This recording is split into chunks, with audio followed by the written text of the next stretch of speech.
The store's power went out, but the neon sign outside kept flickering a single word: run. The power didn't fail all at once. It thinned. The fluorescent lights above the aisles flickered, not sharply, but as if losing interest. Their buzz dropped an octave, stretched, then collapsed into silence. The coolers followed. First a stutter in their steady hum, then a soft click, then nothing. The sudden quiet felt physical, like pressure in my ears. I stood behind the counter with my hands resting on the laminate, watching the store go dark in layers. Emergency lights blinked on for half a second, long enough to promise safety, then went out too. Blackness settled. The only light left came from outside, bleeding through the glass storefront in pulsing red and blue. Neon. The sign. Run. The word flickered unevenly, each letter buzzing to life in sequence, then dimming, then flaring again. The glass reflected it back at me in pieces. Are on the cooler doors you stretched across the chip rack, and broken by the edge of the lottery display. I waited for the sound of the generator kicking in. It never did. I told myself it was a neighborhood outage. Storms earlier had rattled the windows. The highway was only a mile away. Someone would notice. Someone always noticed when the lights went out. Still, I didn't move. The silence inside the store wasn't normal silence. It didn't have the low background texture I was used to. The distant traffic, the whisper of air vents, the faint electrical whine you only notice when it stops. This silence was deliberate, curated. Run flickered brighter. I reached for the flashlight beneath the counter. My fingers brushed dust, gum wrappers, a coin someone had dropped weeks ago. The beam snapped on with a thin click, carving a narrow cone through the dark. Shelves emerged in fragments. Candy wrappers glinted. Bottles caught the light and bent it. Nothing moved. I exhaled and didn't realize I'd been holding my breath. Just a power outage, I said aloud. My voice sounded wrong. Too loud, too close, like the store was pressing it back at me. Just wait it out. The sign outside buzzed sharply, as if reacting to the sound. Run. I noticed then that the word wasn't steady. Changed pace. Sometimes the letters blinked quickly, urgent. Sometimes they held longer, glowing hot, bathing the store in red long enough to cast shadows that didn't quite line up with the shelves.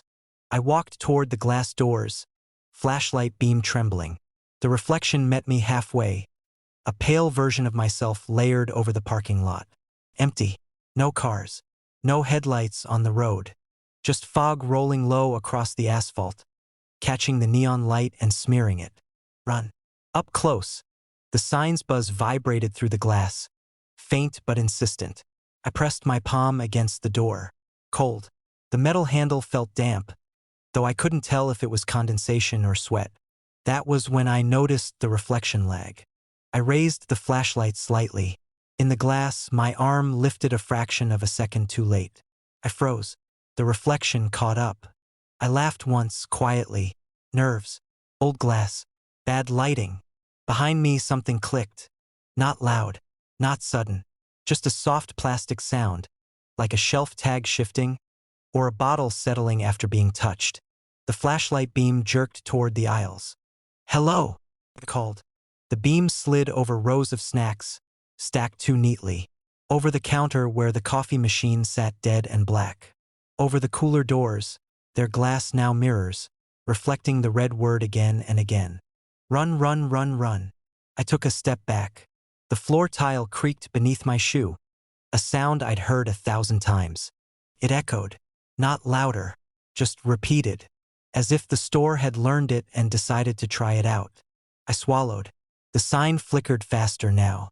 The letters didn't blink together anymore. R. U. N. Out of sync, stuttering as if struggling to keep the word intact. I became aware of the space behind me, not as emptiness, but as occupation. A density in the air, a sense of something standing where the light wasn't reaching. I didn't turn around. The flashlight beam wavered, dipping toward the floor. I saw my shadow stretch long across the tiles, too long. Its edges trembled, as if something else was interfering with it. Run. The sign flared bright enough to hurt my eyes.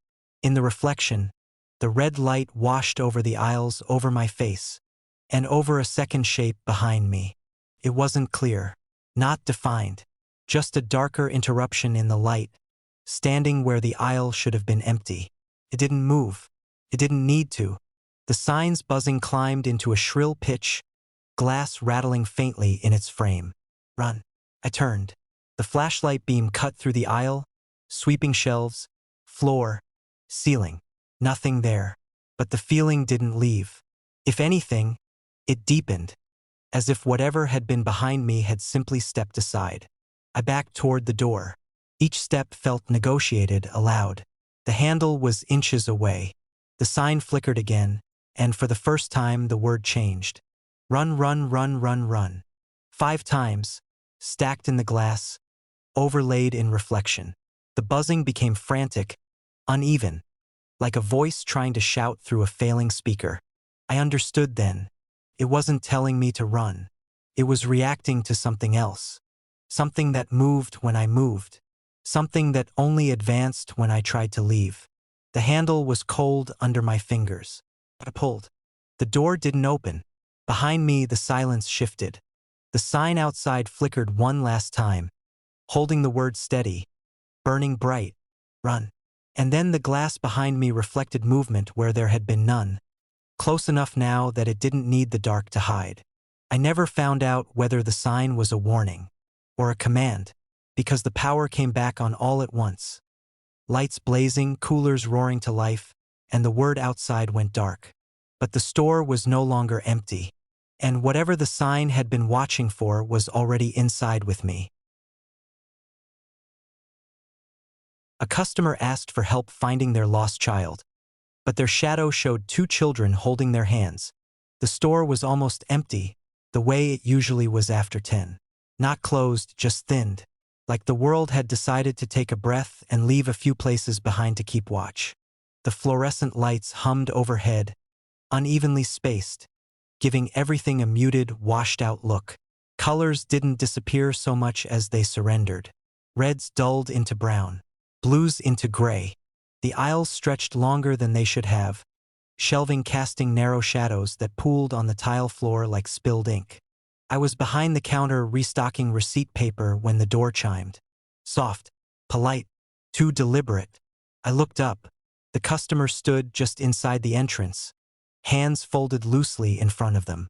They wore a neutral jacket, tan, maybe gray, and their face was unremarkable in a way that made it difficult to remember even while I was looking at it. Calm eyes, tired mouth, the expression of someone who didn't want to be a bother.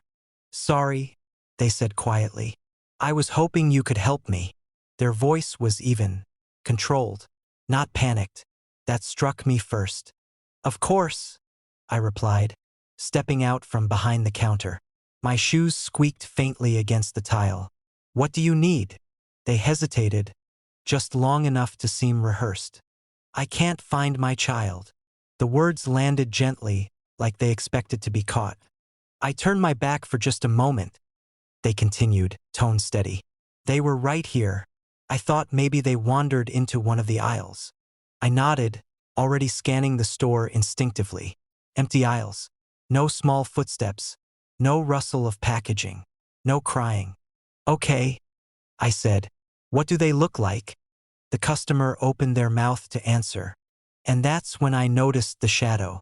It stretched across the floor in front of them, distorted slightly by the overhead lights. One adult shape clear enough, and 2 smaller ones. 2 child-sized silhouettes stood at their sides, each holding one of the customer's hands. I stopped walking. The shadow children were still, perfectly formed, proportioned correctly. One slightly shorter than the other, their heads tilted inward, as if listening. I looked up at the customer's hands. They were empty. My stomach tightened, a slow, sinking sensation, like missing a step on a staircase. I started, then stopped. The customer followed my gaze briefly, glancing down at the floor. Their eyes passed over the shadow without recognition. My child has brown hair, they said calmly. About this tall. They gestured to mid-thigh height. Quiet, very well behaved. One of the shadow children shifted. just a little. His head turned, angling toward me. The other remained facing forward. I felt my mouth go dry. Okay, I said, forcing the word out. We can look together. The customer smiled faintly, relieved, grateful. Thank you, they said. They don't usually wander. We walked into the aisles side by side. My footsteps echoed too loudly. The store felt bigger now, stretched. The fluorescent lights flickered overhead, their hum dipping in pitch as if reacting to our movement. The shadow followed. Still two children, still holding hands. But when we passed the glass doors of the refrigerated section, the reflection told a different story. In the glass, I saw the customer clearly, myself pale and stiff beside them, and three children. One stood where the customer described, small, neat, close. The second clung tighter, half hidden behind the adult's leg. The third stood a step back, head lowered, shape blurred at the edges like it hadn't finished deciding what it looked like. I blinked. The reflection corrected itself. Two children again. You okay? The customer asked gently. Yeah, I lied. Just tired. They nodded, understanding in a way that felt rehearsed. We checked the toy aisle, the stationery section, the back corner where the greeting cards hung in rigid rows, smiling faces frozen mid-sentiment. The paper rustled softly as we passed, though there was no draft. Sweetheart? The customer called, voice still calm. Too calm. No answer. The shadow children began to move more freely now. They no longer mirrored the adult steps perfectly. One lagged behind, stretching longer across the tile. The other leaned forward, its arm pulling taut, like it wanted to go somewhere else. I tried not to look. Something clattered softly in the next aisle. A single item falling from a shelf. Then another, spaced evenly like footsteps. The customer didn't react. Did you hear that? I asked. Yes, they said. They like to wander. The lights flickered again. When they steadied, the colors seemed even more drained, as if the store had been partially erased. We reached the mirrors near the seasonal display. Cheap, thin glass meant to make the aisle look larger. Couldn't help it. I looked. The reflection showed the customer holding hands with both children. All three were smiling. One of the children looked directly at me through the glass. Not curious, not afraid, evaluating. My reflection lagged this time. I felt it before I saw it. The weight at my side, the impression of a smaller hand brushing against mine. Cold, light. I gasped and pulled away. The customer turned slowly. Did you find them? They asked. The shadow on the floor had changed. Now there were three child shapes. One stood slightly apart. Beside me, the fluorescent hum deepened, vibrating in my chest. Somewhere in the store, a toy activated on its own, playing a tinny, cheerful melody that cut through the silence like a blade. I think, I said carefully, we should call someone. The customer's smile widened just enough to notice. Oh, they said softly. That won't be necessary. The shadow child beside me tightened its grip. I didn't remember taking its hand. I don't remember the customer leaving. I only remember standing alone in the aisle afterward. Lights steady again, shelves undisturbed, except for the shadow at my feet. It hasn't let go yet. And when the door chimes now, sometimes I feel it tug.